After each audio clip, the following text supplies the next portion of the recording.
Hi, and welcome to Allen High School's discussion of chemical bonding. We're moving into scenario 2, where it's possible to write more than one basically equivalent Lewis dot structure, but this time they're not equivalent. Last time we talked about ones that were basically equivalent. This time they are not equal energy.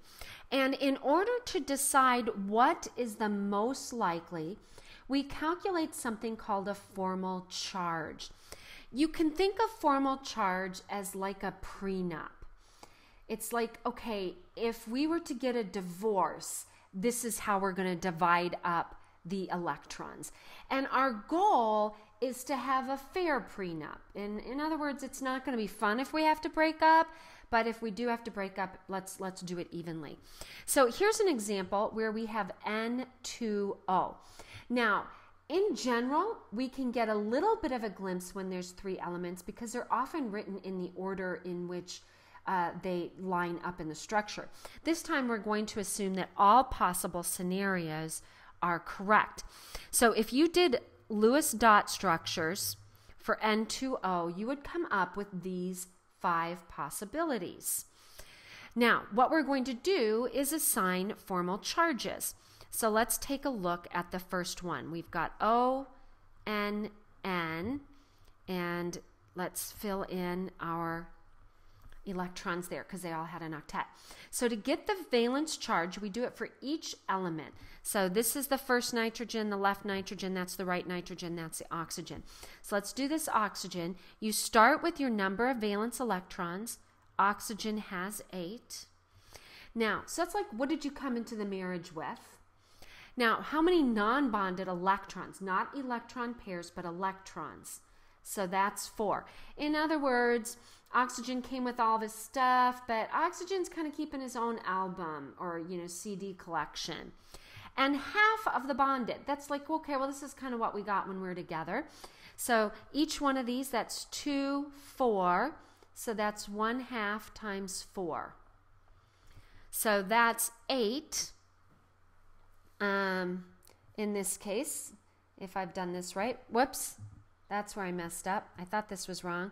Oxygen does not come with 8 valence electrons. It comes with 6 valence electrons. So it's 6 minus 6, so this oxygen would be 0. Okay, let's try another one, and hopefully I can count my valence electrons correctly this time. Let's look at this first nitrogen here. So let's look here. This first nitrogen. Nitrogen comes in with 5. It doesn't have any non-bonded electrons. It gets half of the bonded. Remember, each of these represents 2 electrons. That's 2, 4, 6, 8. It gets 1/2 of those 8.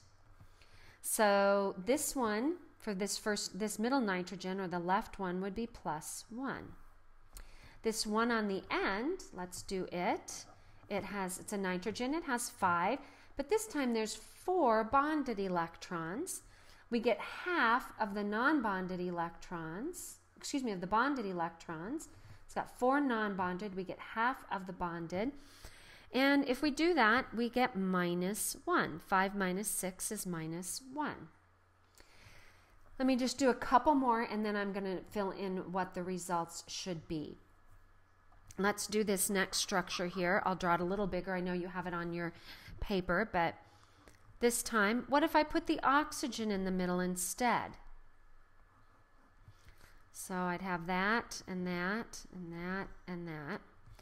Okay, so let's go ahead and do some calculation of valence electrons. Let's start with this nitrogen here. 5 valence, 4 non-bonded, plus half of those 4 bonded. Remember, 4 electrons in a double bond. So that's a -1. This nitrogen's identical, so it's also a -1. Let's take a look at what the oxygen would be. 6 valence electrons, 0 non-bonded, plus half of our bonded. Okay.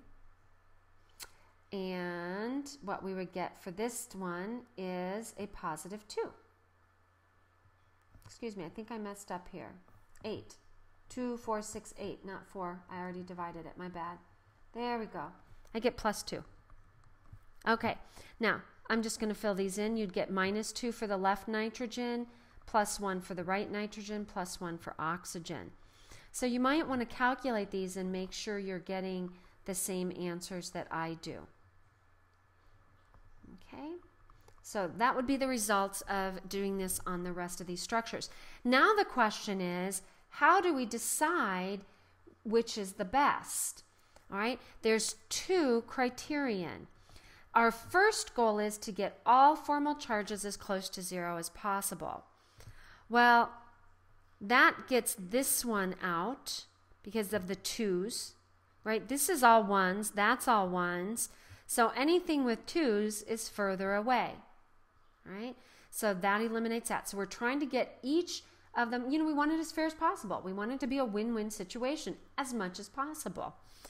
Now, the second criterion is if we have to have a negative charge, which we're going to, right? It's either going to be on the oxygen or it's going to be on this nitrogen. But no matter what, one of them is going to have a -1 charge. So how do we decide which one should have it? Well, you pick the most electronegative.